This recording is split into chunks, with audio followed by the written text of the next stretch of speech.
नमस्कार, मी केतकी देशपांडे. आपले जीए या यूट्यूब चॅनलवर तुम्हा सर्वांचं सहर्ष स्वागत. कॉन्टिनेंटल प्रकाशनतर्फे प्रकाशित ओंजळधारा या जीएनच्या कथासंग्रहातील 3 सोनेरी केस या परिकथेतला हा तिसरा भाग. त्याच्या शोकाने तरंग देखील खिन्न झाला. त्याने आश्वासन दिलं आणि तो घाईघाईनं त्या मरत चाललेल्या राज्यातनं बाहेर पडला. अनेक दिवस त्याचा प्रवास चालूच होता. नंतर तो एका घनदाट अरण्यात आला. त्यात मध्यभागी हिरवी मखमल पसरल्याप्रमाणे गवताळ सपाट प्रदेश होता. त्याच्या मध्यभागी एक प्रासाद होता आणि तो जणू अग्नीचाच बनलाय अशा तेजाने तळपत होता. हेच सूर्यदेवाचं निवासस्थान होतं. तरंग धीटपणाने आत आला. प्रथम त्याला आजूबाजूला कोणीच दिसलं नाही. त्याने निरखून पाहिल्यावर एका कोपऱ्यात एक म्हातारी बसलेली त्याला दिसली. "ये तरंग, ये, पुन्हा आपली भेट होतीये." ही आनंदाची गोष्ट ऐकून ती हसून म्हणाली. तरंग पत्र घेऊन जाताना जिच्या घरात राहिला होता तीच ही म्हातारी होती. "आता आणखी काय काम काढलंस?" तरंगाने काम सांगताच ती प्रेमळपणाने हसली. म्हणाली, "काम अवघड आहे, पण अशक्य असं नाही. हा सूर्यदेव माझाच मुलगा. तो सकाळी बालकाप्रमाणे लहान होतो, तर भर दुपारी तो तरणा बाळ असतो आणि संध्याकाळी वृद्ध होऊन तो विश्रांतीसाठी घरी परततो.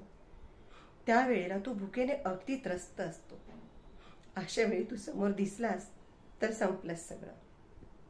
तू कोण काय हे सांगण्याआधी एका क्षणात एका नजरेत भस्म होशील त्याच्या. ते पलीकडे मोठे घंगाळ आहे ना, त्याच्या खाली जाऊन लपून बैस." मग तरंगने तिला सूर्यदेवाला कोणकोणते प्रश्न विचारायचे हे सांगितल्यावर ती म्हणाली, "विचारेल मी सारे प्रश्न तुझे, त्याची चिंता सोड. मात्र त्या प्रश्नांची तो काय काय उत्तरे देतो हे ध्यानात ठेवायचं तुझं काम." थोड्याच वेळात सारा आभाळ फडफडल्यासारखं होऊन एक झंझावात उसळला आणि भव्य सोनेरी केसांचं सूर्य खिडकीतून आत आला. मला परक्या माणसाचा वास येतोय." तो एकदम थांबून म्हणाला. "कुणी नवीन आलंय का इथे?" "अरे, तू तर साऱ्या विश्वाचा डोळा. तुझी नजर चुकवून कोणी येऊ शकेल का इथे? तू 12 दिवस माणसांच्या पृथ्वीवर फिरतोस तेव्हा त्यांचाच वास तुझ्या नाकात दडून बसलाय," म्हातारी म्हणाली. तेव्हा वृद्ध सूर्य काही न बोलता जेवायला बसला. जेवणानंतर त्यानं आपलं सोनेरी केसांचं डोकं आईच्या मांडीवर ठेवलं आणि तो झोपी गेला. त्याला चांगली झोप लागली हे पाहून तिने त्याच्या सोनेरी केसांमधला एक केस ओढला आणि जमिनीवर टाकला. त्यावेळी एखाद्या विशाल तंतुवाद्याची तार छेडल्याप्रमाणे झारदार आवाज झाला. "काय झालं? कसला आवाज झाला?" जागा होऊन सूर्य म्हणाला. "काही नाही रे, झोप. मला एक स्वप्न पडलं." "कसलं स्वप्न होतं?" "मला ना स्वप्नात एक मोठं शहर दिसलं. सगळीकडे उदास कळा पसरली होती. तिथल्या मंदिरातील निळी ज्योत जाऊन लाल ज्योत आली आहे तिथे. आता राज्यात तरुण वृद्धांच्या आधी मरतात. स्त्रियांना विनय नाहीये. घुबडे वाड्यावर जमतात. गरुड चोरटेपणाने विहिरीच्या अंधारात राहतात.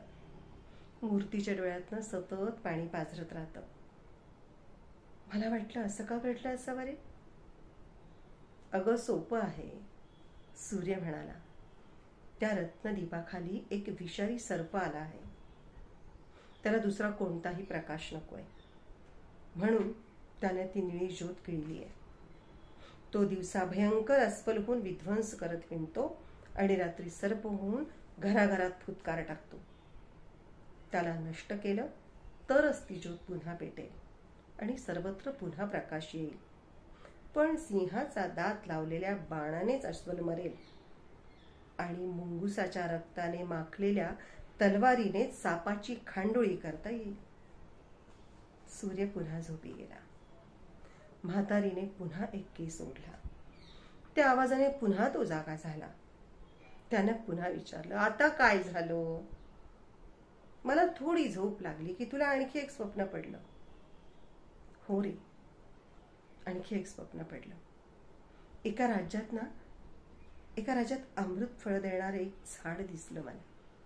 गेली 20 वर्ष त्याला एकही फळ आलेलं नाहीये. काय कारण असेल रे? काही उपाय आहे का त्यावर? हो, आहे उपाय. सोपा आहे.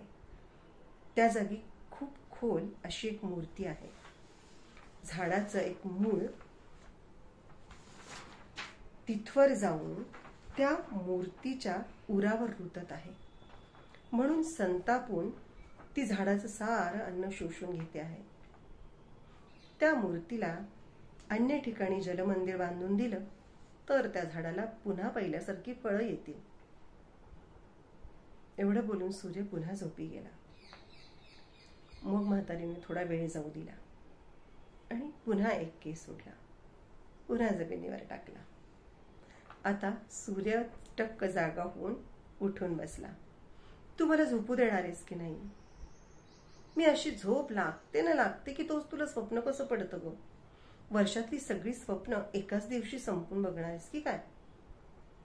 आता जर तू मला झोपू दिले नाहीस तर मी आत्ताच निघतो बघ कामाला. अरे असे काय करतोस वेड्यासारखे? म्हातारी म्हणाली. सकाळीच कुणी का संध्याकाळचा सूर्य पाहिलाय? मी तरी काय म्हणणार? मी तरी काय करणार? नको म्हणलं तरी स्वप्न यायची थांबतात का? आता हे बघ ना, आत्ताच एक स्वप्न पडलं. हे खोडीवाला दिसतोय. 20 वर्ष त्या ठिकाणी झिजत आहे. कोण कधी सुटका करेल त्याची? अगं, खोचट होडीवाला आहे तो. त्याने आपलं वल्ल धूर्तपणाने कोणाच्या हातात सोपवलं ना की संपलं त्याचं काम. होईल त्याची सुटका. दुसरा होडीवाला त्या ठिकाणी, आई आता मात्र झोपू द्या, आता मात्र उठू नकोस. त्या दूर देशात एक राजकन्या आहे. तिने आपल्या नवऱ्याला माझे 30 सोनेरी केस आणायला पाठवले म्हणून ती तिथे सारखी अश्रू ढाळते. तू तिच्याकडे जाऊन तिचं सांत्वन का नाही करीत?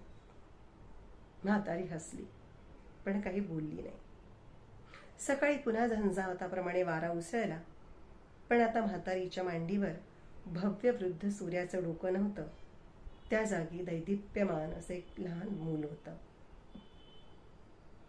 त्याने आईचा निरोप घेतला आणि पूर्वेकडील खिडकीतून तो निघून गेला. मग म्हातारी घंगाळाकडे वळाली. तिने तरंगाला बाहेर काढलं आणि विचारलं, मिळाली तुला तुझ्या 3 प्रश्नांची उत्तरं? आता हे 3 केस घे आणि निघायची तयारी कर. आता हीच आपली शेवटची भेट. यानंतर भेटायची काही गरजच उरणार नाही.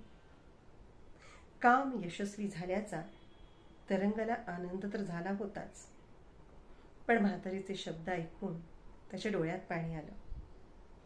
त्याला समजावत ती म्हणाली, अरे चालायचंच. योगायोगाने असे संबंध येतात आणि त्यामुळेपणाने संपूनही जातात. जा आता, निघ. तिचा निरोप घेऊन तरंग पहिल्या नगरात आला. राजा तिथे वाट पाहतच होता. त्याने करुण उत्सुकतेने विचारलं, मिळालं का काही आमच्या प्रश्नाचं उत्तर? आनंदाची बातमी आहे. तरंगाने सगळी हकीकत सांगितली.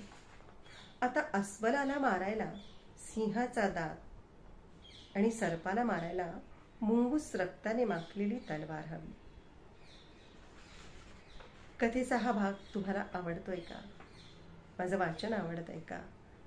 यावरचे तुमचे अभिप्राय आणि सूचना नक्की मला खाली कमेंटमध्ये द्या.